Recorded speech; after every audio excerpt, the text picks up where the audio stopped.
안녕하세요. 엔타임 강사 강윤입니다. 오늘 핵심 마지막 때 46강은 이제 예수 강림 때의 열국의 통곡이라고 하는 제목으로 같이 살펴보도록 하겠습니다. 이제 보면은 그러니까 인류 역사상 이제 메시아의 그 강림에 관한 강한 열정이 있던 시대가 이렇게 있었다.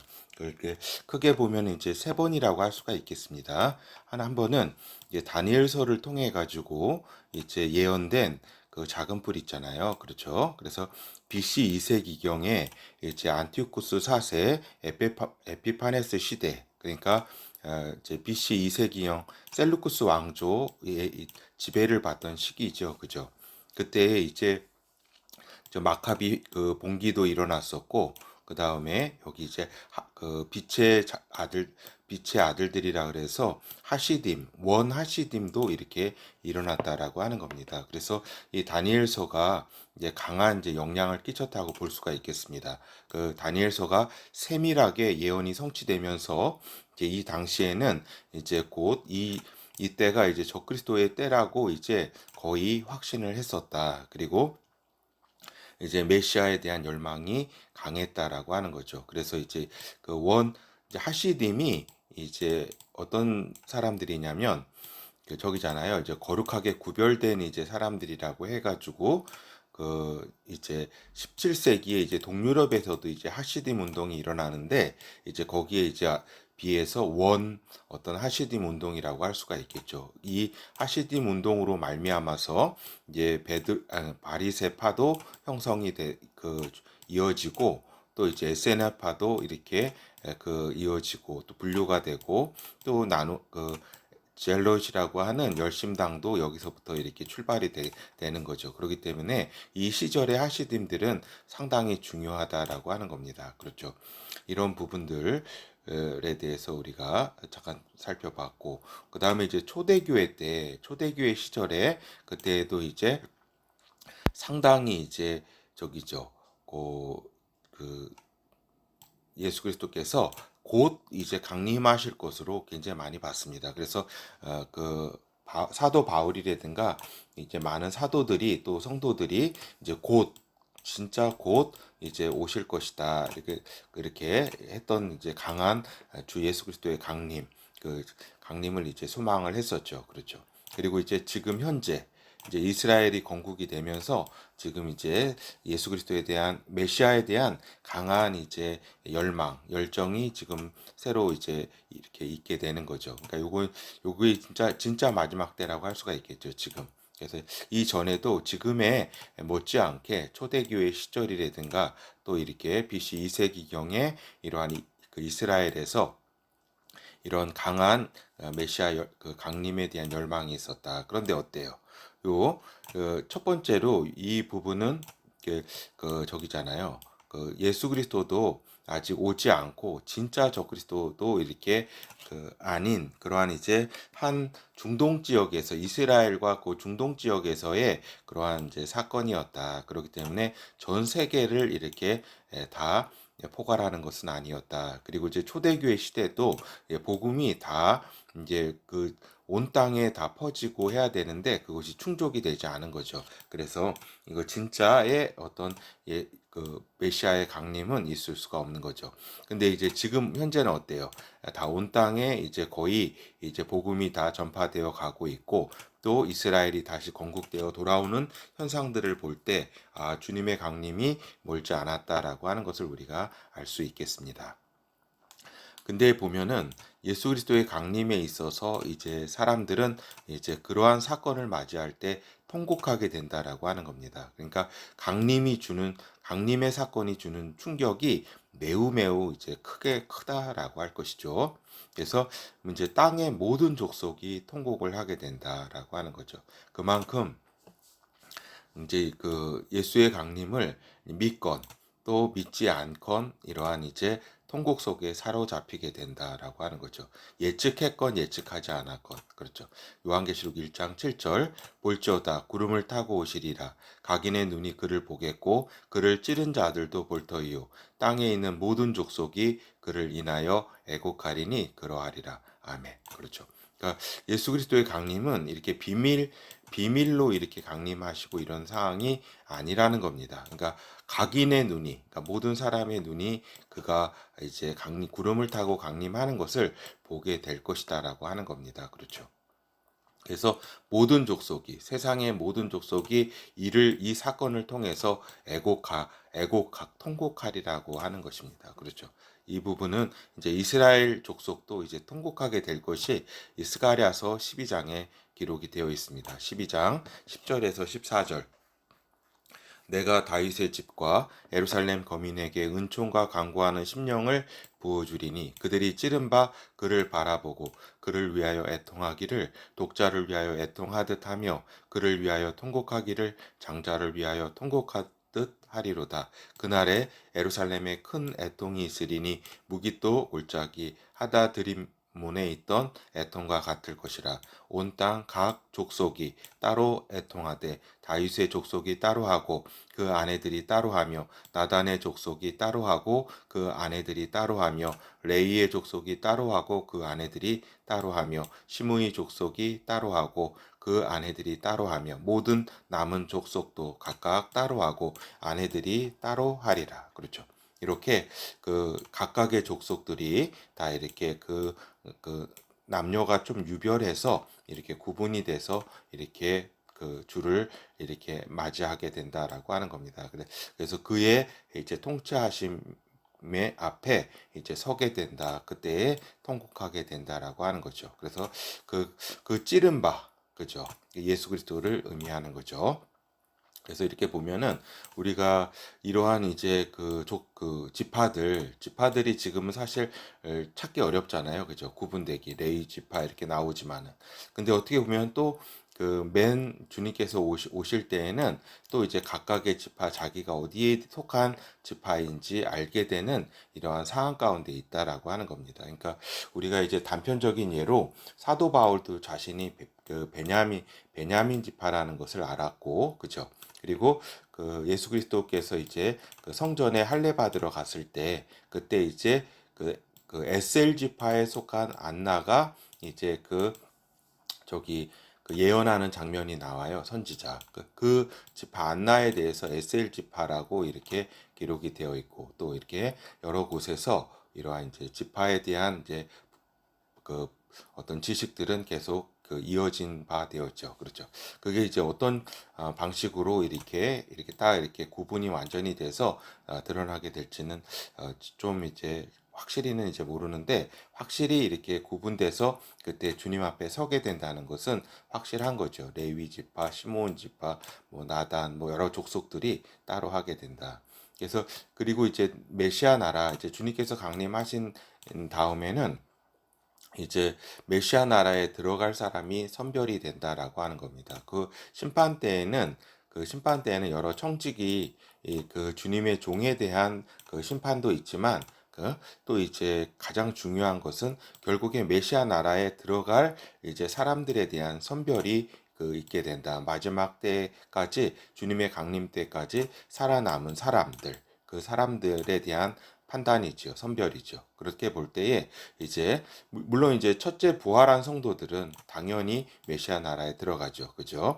첫째 부활한 성도는 하늘에서 주님과 함께 강림을 같이 한 성도들이 있고 요 땅에서는 이제 저기죠. 휴거를 통해서 주님과 함께 만난 그렇죠. 이 휴거도 첫째 부활에 들어가게 되니까 당연히 이제 첫째 부활한 성도들은 메시아 나라에 들어간다. 이 존재들에게는 뭐 선별이라고 하는 이 부분은 있는 건 아니겠죠. 요한계시록 20장 4절에서 6절. 또 내가 보자들을 보니 거기 앉은 자들이 있어 심판하는 권세를 받았더라. 또 내가 보니 예수의 증거와 하나님의 나라를 말씀을 인하여 목배임을 받은 자의 영혼들과 또 짐승과 그의 우상에게 경배하지도 아니하고 이마와 손에 그의 표를 받지도 아니한 자들이 살아서 그리스도로 더불어 천년 동안 왕노릇하니 그 나머지 죽은 자들은 그 천년이 차기까지 살기 못하더라. 이는 첫째 부활이라. 이 첫째 부활에 참여하는 자들은 복이 있고 거룩하도다. 둘째 사망이 그들을 다스리는 권세가 없고 도리어 그들이 하나님과 그리스도의 제사장이 되어 천년 동안 그리스도로 더불어 왕노릇하리라. 그렇죠. 그러니까 예수 그리스도와 더불어 왕노릇할 메시아 나라에서 왕노릇할 이러한 첫째 부활한 성도들은 당연히 이제 메시아 나라에 들어가는 거죠. 근데 이제 문제는 저기라고 할 수가 있겠습니다. 문제는 뭐예요? 그 강림 때까지 이제 사람들이 이제 그 살아남은 사람들이 있죠. 강림 때의 사람들은 강림 그 메시아 나라에 들어갈 입국의 평가가 있다라고 하는 겁니다. 그러니까 이 땅에서 살아남은 사람들 말하는 거죠. 그러니까 마지막 때를 지나면서도 살아남은 사람들은 메시아 나라 들어감에 이제 입국 심사를 받게 된다. 여기에서 살아남은 사람들이라고 하면 이제 휴거가 된 그 사람들을 제외한 사람들이죠. 당연히 이제 짐승의 표를 받은 사람들은 입국되지 않는다. 메시아 나라에 들어갈 수 없다라고 하는 겁니다. 그리고 이제 그 제외한 사람들 가운데서도 이제 양과 염소의 심판 가운데 염소에 해당하는 경우에는 입국되지 아니한다라고 하는 겁니다. 그래서 마태복음 25장 31절에서 46절을 같이 보도록 하겠습니다. 인자가 자기 영광으로 모든 천사와 함께 올 때에 자기 영광의 보좌에 앉으리니 모든 민족을 그 앞에 모으고 각각 분별하기를. 그렇죠. 목자가 양과 염소를 분별하는 것 같이 하여 양은 오른편에 염소는 왼편에 두리라. 그렇죠. 그러니까 모든 민족을 왜 그 앞에 각각 분별하냐면은 결국 메시아 나라에 입국할 것인가 입국하지 못할 것인가에 대한 분별이라고 할 수 있겠습니다. 그때의 임금이 그 오른편에 있는 자들에게 이르시되 내 아버지께 복받을 자들이여 나와 창세로부터 너희를 위하여 예비된 나라를 상속하라. 내가 줄일 때에 너희가 먹을 것을 주었고 목마를 때에 마시게 하였고 나그네 되었을 때에 영접하였고 벗었을 때에 옷을 입혔고 병들었을 때에 돌아보았고 옷에 갇혔을 때에 와서 보았느니라. 이에 의인들이 대답하여 가로되 주여 우리가 어느 때에 주의 줄이신 것을 보고 공개하였으며 목마른 것을 보고 마시게 하였나이까 어느 때에 나그네 되신 것을 보고 영접하였으며 벗으신 것을 보고 옷 입혔나이까 어느 때에 병드신 것이나 옥에 갇힌 것을 보고 가서 배웠나이까 하리니 임금이 대답하여 가라사대 내가 진실로 너희에게 이르노니 너희가 여기 내 형제 중에 지극히 작은 자 하나에게 한 것이 곧 내게 한 것이니라 하시고 또 왼편에 있는 자들에게 이르시되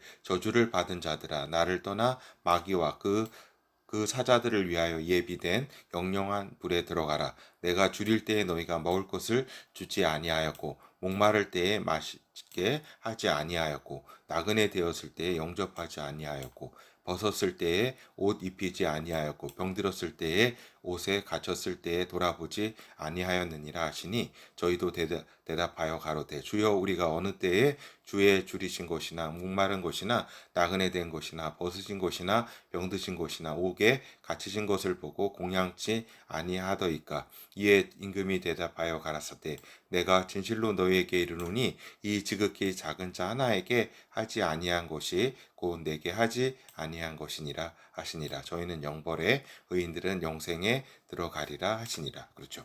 그래서 이 부분에 이제 이렇게 주님께서 그 마태복음 25장에서 말씀하셨듯이 이제 양과 이제 염소를 이제 가르게 된다라고 하는 겁니다. 근데 이제 이게 이제 강림하셨을 때의 상황인데 이게 이제 그 어떤 인류를 이렇게 판단하는 그 심판이 아니라 그때까지 살아남아서 주의 강림을 보고 또 그 심판대 앞에 선 자들이라고 할 수 있겠습니다. 이 자들은 첫째 부활한 사람들은 아닙니다. 먼저 그 분들은 벌써 다 이러한 이제 그 심판에 이르지 않는다라고 하는 거죠. 하여튼 이것을 제가 이제 깊이 나중에 좀 말씀드리겠지만 여기에서 이제 주를 이렇게 섬기고 주를 섬기지 아니하고 이러한 부분들은 결국에는 이제 성령 인간 주님께서 성령을 통해서 이제 성령 인간 속에 이제 오셔서 이러한 마지막 때를 이렇게 견디는 이런 와중에서 이제 이 자들에게 이 성령 인간 이 자들에게 성령을 받은 사람들에게 행한 것이 곧 이제 주님께 이제 행한 것과 주님께 행하지 않은 것, 이 마지막 때에 그것을 이제 깊이 이제 들어가면은 그 부분까지도 우리가 생각해 볼 수 있다라고 하는 겁니다. 이제 여기에서는 오늘은 이제 그 부분까지는 말씀드리지 아니야 같이 살펴보는 건 아니고 이제 주님의 이러한 이제 그 선별 메시아 나라에 들어가느냐 들어가지 못하느냐에 대한 그런 선별 양과 염소의 이제 선별이 예수 그리스도의 강림 이후에 있다라고 하는 거죠. 그리고 요 이제 선별에는 첫째 부활한 사람들은 이제 그 제외되는 거죠. 이미 여기서는 저기 되는 겁니다. 알겠죠? 그래서 이제 결어를 말씀드리면 이제 주 예수의 강림을 기다리던 성도들도 있겠고 또 그리고 전혀 기다리지 않던 사람들도 있겠죠. 그죠? 지금 뭐 대부분은 기다리지 않는 사람들이 이제 대부분이고 또 이렇게 또 이제 주의 믿음을 갖고 있는 사람 중에서도 또 사실 그 예수 그리스도의 강림을 기다리는 사람은 또 그렇게 많지는 않은 것이 현실입니다. 하여튼 이제 놀라움과 통곡 속의 상황에 직면하게 된다. 그 누구든지 기다리던 성도이었던지 또 그렇지 않아 하였던 모든 사람들이 놀라움과 통곡에 이제 상황에 직면하게 되는 것이다라고 하는 겁니다. 그리고 이제 그 아주 기쁨으로 너무나 당연히 이런 저기를 주의 강림을 맞이할 사람들은 그렇게 많은 건 아니죠. 그렇죠. 그래서 이제 지금의 예수의 메시아의 강림은 이제 지금 역사상 세 번째 강하게 열망하는 때라는 거를 이렇게 우리가 알아야 된다라고 하는 것입니다. 그래서 어떻게 보면 두 번의 강한 열망이 있었기 때문에 지금도 또 이렇게 오시지 않는 것이 아닌가 이렇게 생각할 수도 있지만 이 두 번의 부분들에 대해서는 이렇게 주님 요 말씀에 대한 모든 계시가 열리지 않았고 또 이렇게 좀 착각했다라고도 볼 수가 있겠죠. 그렇죠. 예수 그리스도의 왕도 오시지 않았는데 이제 저 그리스도 이제 예표로 그러니까 먼저 온 에피파네스를 보고 이렇게 저기 그 마지막 때를 확신했던 사람들도 있었고 또 이렇게 초대교회 때 그러니까 여기 보면 그 동방박사라든가 여기 안나라든가 또 시몬이라든가 그 있잖아요. 그 성전에서 만났던 아기 예수를 만났던 시몬이라든가 이렇게 그 메시아를 이렇게 갈망하던 사람이 있었던 거는 그 당시에 그러니까 다니엘서의 영향이 상당히 이렇게 컸다라고 하는 겁니다. 그러니까 그 메시아가 곧 오게 될 것이다. 이렇게 그 사건들이 이렇게 다니엘서의 예언들이 성취가 되면서 강하게 이렇게 그런 열망에 불이 이렇게 붙었었고 그러한 상황이었죠. 그래서 이렇게 주를 안나라든가 시몬이라든가 이렇게 그 메시아를 강하게 기다리던 사람들이 있었다. 그리고 그 민중에서도 상당히 많이 이제 사람들이 그 메시아를 기다리던 때였다라고 하는 겁니다. 초대교회 때. 하여튼 첫째 부활한 성도들은 당연히 이제 메시아 나라에 입국하게 되는 거죠. 그리고 나머지 이제 마지막 때를 지나서 살아남은 사람들은 이 양과 염소의 평가를 이제 받게 되는 것이다. 그리고 이 양과 염소의 평가는 메시아 나라에 대한 입국에 대한 상황이기 때문에 이들의 진짜 운명이 갈린 그러한 이제 그 메시아의 앞에 선 그러한 평가 선별이라고 할 것입니다. 예, 감사합니다.